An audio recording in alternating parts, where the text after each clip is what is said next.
I had to discipline my son tonight. It's not the first time, but I'm heartbroken. It's necessary, but I hate it so much. It's especially difficult since he's such a good boy. He's such an easy boy to parent, but he's still a sinner, and since I love him, I must discipline him. He's saying this about his 4-month-old son, a whole baby. Fucking hell. I mean, really, disciplining your children is like already one of those, like, it's a fine line between where you're treading there. And he's saying it's because his kid's a sinner and he has to discipline him because he loves him? What?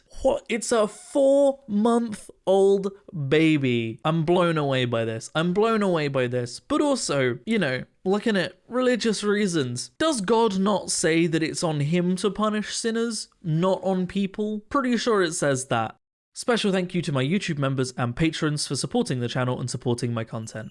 How's it going, everybody, and welcome back to another subreddit video. Today we are going to be once again returning to r/insaneparents. As usual with my subreddit videos, I feel like this subreddit doesn't really need much of an introduction. It's kind of self-explanatory by the name being insane parents. But yeah, it's about parents who are insane and probably shouldn't be parents. Oh, quickly before we begin, I just wanted to mention, as always, I live stream every Thursday at 7 PM, so go check that out. It's a good time. I also upload the videos the next day to Blue the Nerd Live, my live YouTube channel, so go check that out if you want to catch my streams. Other than that, let's take a look at the subreddit, shall we? Does anyone know how to find out if your child in the military is on the battlefront? I tried calling his base, and they said they were not at liberty to say, and if I kept calling, I'd be blacklisted. What exactly is the military teaching these days? I will not know if he dies. I'm not listed as next of kin or mother in his records. My daughter is the next of kin, and she's holding a firm boundary with this. Same with my ex. If he dies, I will not know. I have to go through this avenue. Now this one started off as like, oh, it's kind of weird that like a mother can't contact the military and find out information about her son. And then it came on that her son has not got her listed as his mother, and his next of kin is listed as his sister, which then is like,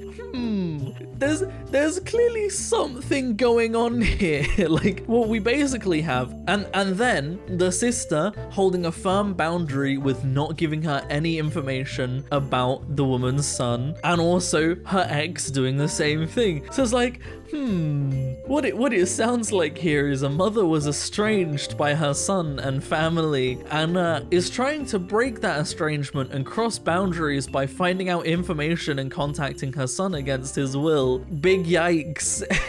But it's like, it's worded in such a way that starts off like a, oh man, that really sucks, and then it's like a, she clearly did something if like all of her family is cutting her out and her own son doesn't want her to know where he is. Like, yeah.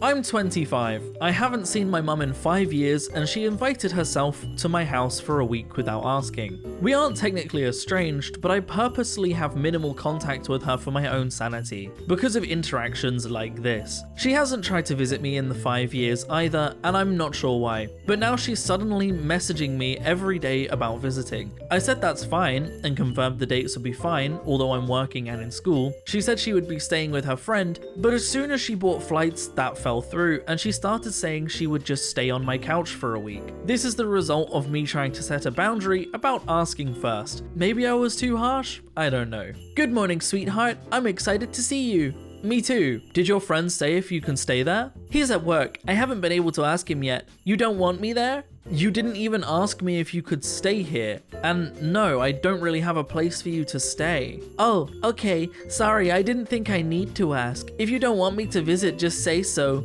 I'll just cancel. I don't want to be in your way. I haven't seen you in 5 years. Of course you should ask. I'm sorry, don't worry about it. I thought you wanted to see me. I'll cancel my flight. I haven't seen you because I didn't want to take you away from your schooling, and I can't afford it. My door is always open to you. You never have to ask. I've I've cancelled my flights. I won't bother you. Despite what you may think, I love you from the bottom of my heart and was beyond excited to see you. I'm sorry. I never asked you to cancel. You just need to find somewhere to stay. Yeah, it's the classic, like, just being like, you know, she said that she was gonna stay at her friend's. That fell through. She could find somewhere else to stay, but just immediately was like, I'll stay at your house, like, without asking. And then when they were like, you kind of need somewhere to stay, I don't really have anywhere for you to stay, they were like, I'm so sorry, I'll cancel my flights. Just know that I will always love you. I'm sorry. It's like the classic guilt trip, like, you didn't ask, and now you're acting like, oh, woe is me, my daughter doesn't love me, but it's okay because I'll always love her. Like, you put yourself in this situation. OP, you weren't being too harsh, and your mum is playing the classic guilt trip to try and make you feel bad about the fact that you weren't being too harsh. Mum admitted my sibling into a mental hospital because they're gay and trans.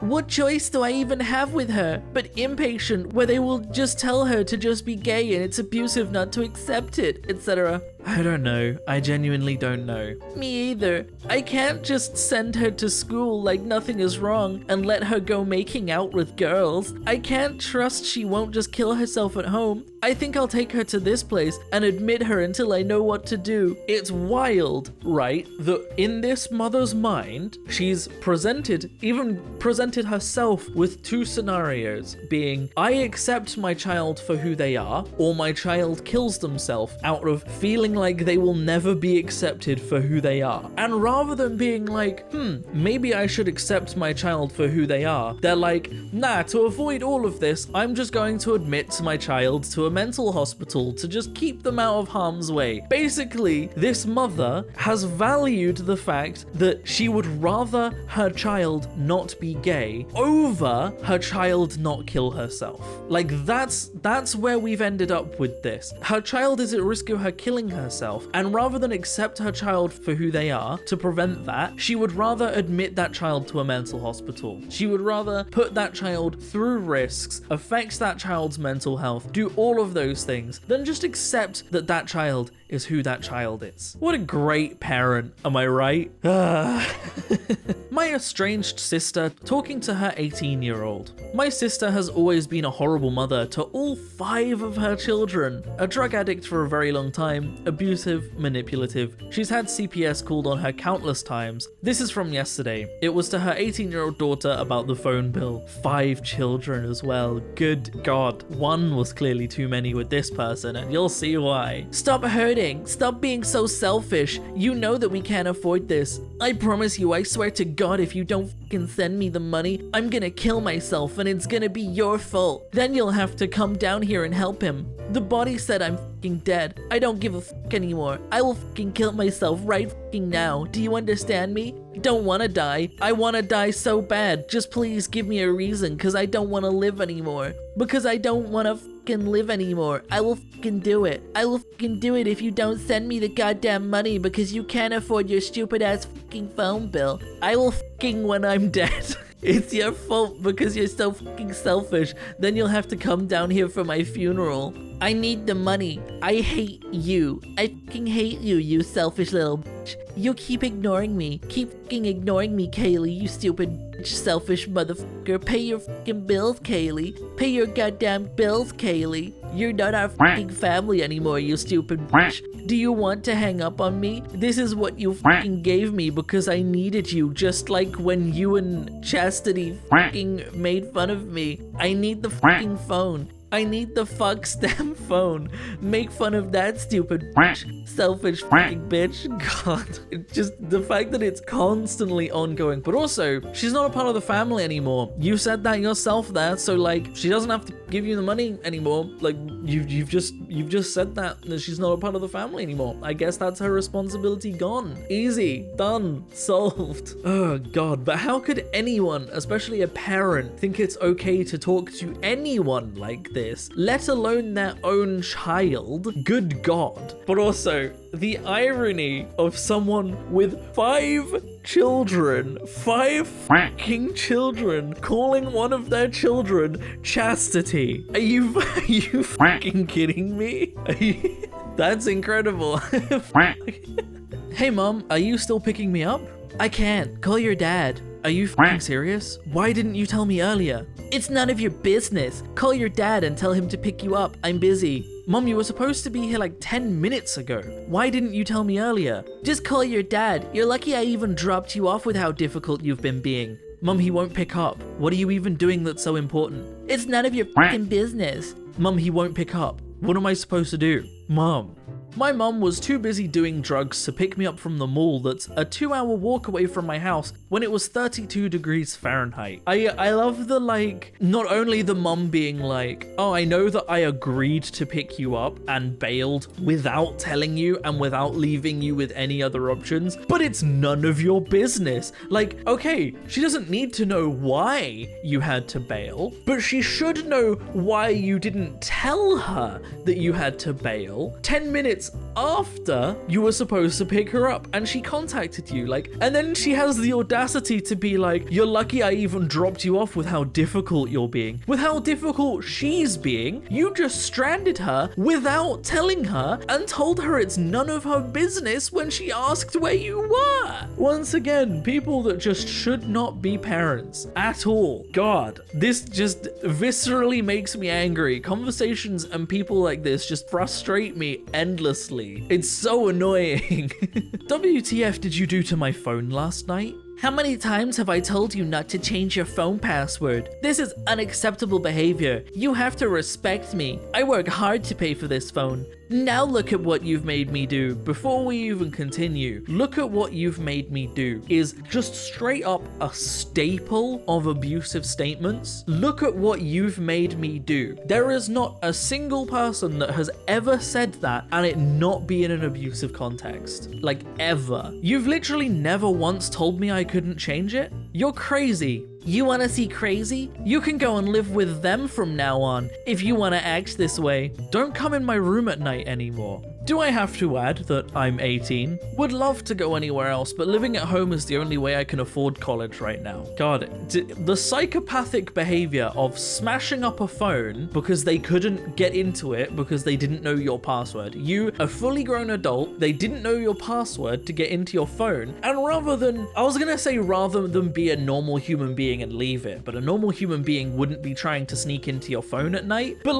they smashed up your phone when I work hard to pay for this phone that they've just fucking smashed up, and then went, look at what you've made me do, when all she did was have the audacity to have a password on her own fucking phone. I feel like I don't need to add anything more to that, really. We need to talk. You are not changing your name. Unfortunately, this isn't up to you. I've been out for 7 years, nearly half my life. This is the path I'm choosing to take in life. I understand you aren't okay with it. I wanted to tell you out of respect because you are my mom. I'm open to talking with you, but this is my name, my life. I have to live with it. If 7 years is half your life, you have not lived long enough to know that the decisions you are making will only bring you pain and suffering. The problem is, we all think it's my life and fail to understand that your life affects others. You are not the only one who has to live with it. If this is what you call respect, I don't need it. If you don't see that you are making a huge mistake, I hope you can respect that I will not support you, and if you fall, I will not be there to catch you. As your mother, you have denied me of everything. I hope one day if you have children, you will never feel the pain you have caused me. All I ask is for you to be patient,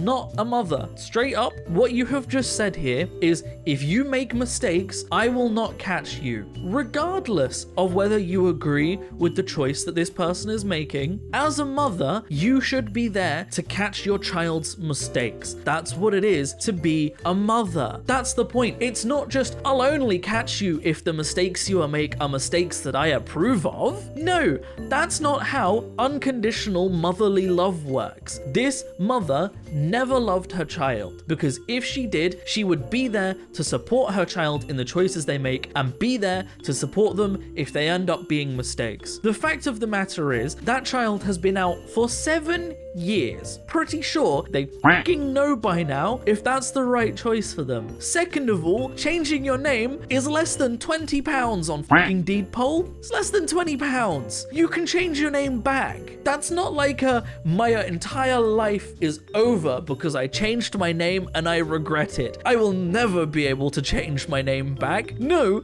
it just costs a bit of money. Not even that much in the grand scheme of things. Like, goddamn, this person, this mother is basically like, I am disowning you. I am not going to be there for you. I will not be a mother for you because you changed your fucking name. Wow, what a shit parent. What a really, really shit parent. That parent never wanted a child. They never wanted to raise an individual. They wanted to create a little clone of themselves that will only be exactly what they want in life. They don't actually want a child. They just want someone that they can puppet and control to make up for all the things they never achieved in their own life. And the final post, a very similar one to that one. Hello, I would really appreciate if you called me this name and used she, her pronouns for me and treated me as your daughter. Well, I guess now is the time to explain to you something I have been sitting on for a bit. I finally found the words to express to you what I am trying to process. I shared them with Dad a few days ago, and he is on the same page. By you wanting that, you are asking me to say that the God I believe in, the God who knows more than any of us on earth, and who has our best intentions and a path made for each of us at heart, that he made a mistake? I cannot say that God made a mistake in making you male. Dad and I still want to be in your life, even if you are making this decision, but we are never going to fully support your choice. I am sorry. Once again, everything I've said in the previous post applies, but also nothing in the fucking Bible says that trans people can't exist. Nothing. On top of that, they're doing the whole like, you're making me have to accept that God can make mistakes, which I can't do. And it's like, first of all, you in this message said God who knows more than any of us, okay? Which implies God being ineffable and above all, would understand trans people exist and would be okay with that because God is ineffable and above all. You are trying to put in beliefs of your God that your God has not said, okay? It is this person saying that my God wouldn't make trans people. You don't fucking know that. You are putting that on a God that you have never met or talked to with a book that doesn't say that and saying he just knows more than everyone else. But you putting those words in God's mouth implies that you think you know better than God. Also, God doesn't make mistakes. I disagree. Unless you think they're all deliberate, God makes a fuck ton of mistakes. People have fucking cancer. People have AIDS. People are born with diseases and disabilities and deformities. People are born with things that can make them die before they even reach their 30s. Children die in childbirth. Children die before the age of 5. Children are born into countries and starve to death, get malaria and diseases from their environments, and are born with thousands of conditions that can affect their life for the rest of their life, okay? And if you believe that God is real and God has created everything, then you must therefore believe that God gave all of those children those things. So why is it that someone can have cancer, someone can have malaria, someone can have a multitude of uncurable diseases,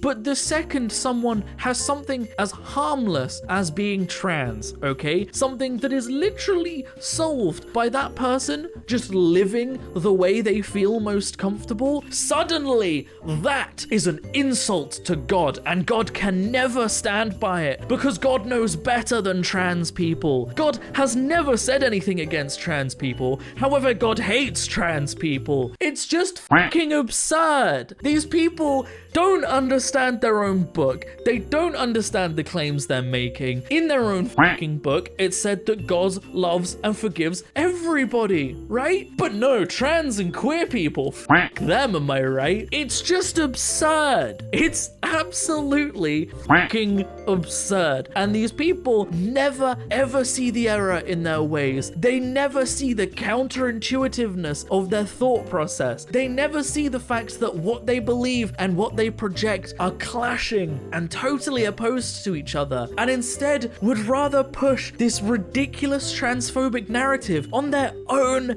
children. God. And that's where I'm gonna end the video.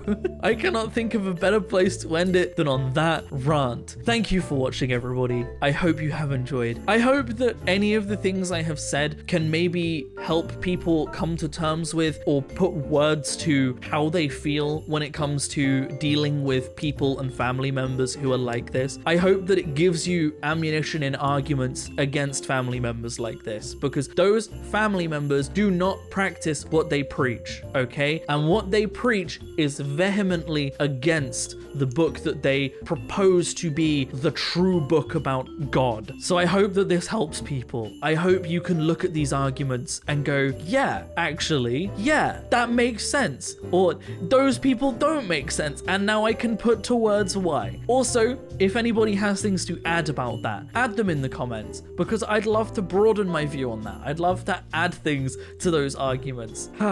If you would like to support me in making more content like this, then I have a Patreon in the description down below, or equally you can click on that join button on the channel to support me. It helps a lot more than you might realize, but by no means should you feel like you have to. I'm going to keep making content regardless. A huge, massive, special thank you to all of the wonderful, amazing YouTube members that do support me. All of the YouTube members and patrons, that is. I just said YouTube members that do support me. All of you are amazing, wonderful people, and it genuinely helps so much. Other than that, thank you so much for watching, everybody. I hope you have enjoyed. And as always, I will see you in the next video.